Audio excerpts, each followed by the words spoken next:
Assemble Avengers fans! Yeah, I know that's not really a greeting, but anyway, hey, welcome to Screen Rant. I'm Greg Elliott, and as with any movie, especially one as big and complicated as an Avengers film, there's tons of stuff that doesn't make it into the final cut. Well, the final battle of Avengers Endgame was so big on its own that it's got a whole bunch of stuff that didn't make it into just that one scene. And with that, here is everything cut from Avengers Endgame's final battle.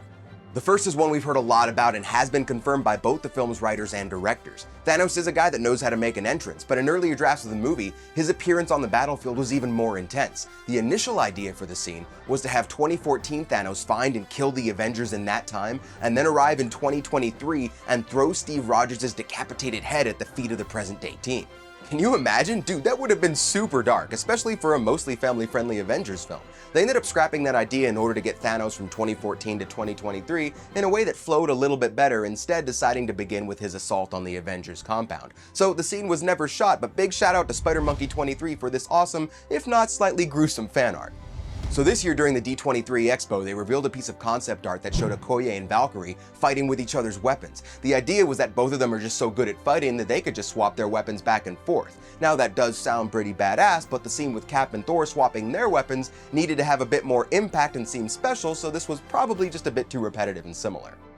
Now, while most of the action takes place on the ground, there was supposed to be an aerial battle sequence in there too. Sean Gunn told us that in the quote battle of the sky, which they did shoot some of, Kraglin was wearing his fin and did have the Yaka arrow on him, but it was sheathed and he never used it. Now, a big air and space battle does sound pretty cool, but it probably wouldn't have featured too many recognizable characters aside from Kraglin, so it makes sense that the filmmakers would want to focus on our main heroes down on the ground instead.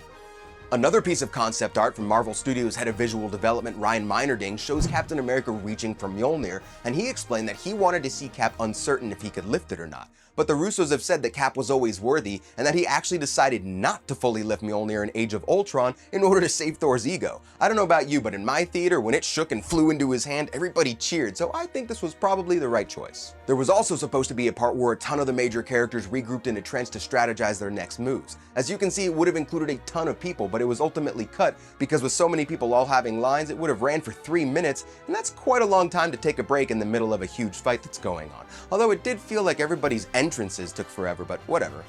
A shot but deleted scene that hasn't seen the light of day yet was where an older Morgan Stark, played by Catherine Langford, appeared to Tony in a metaphysical realm after he performed the snap, similar to how young Gamora appeared to Thanos at the end of Infinity War. But the Russos decided that it didn't work in the context of the movie, as audiences didn't really have any kind of emotional connection to an adult version of Morgan.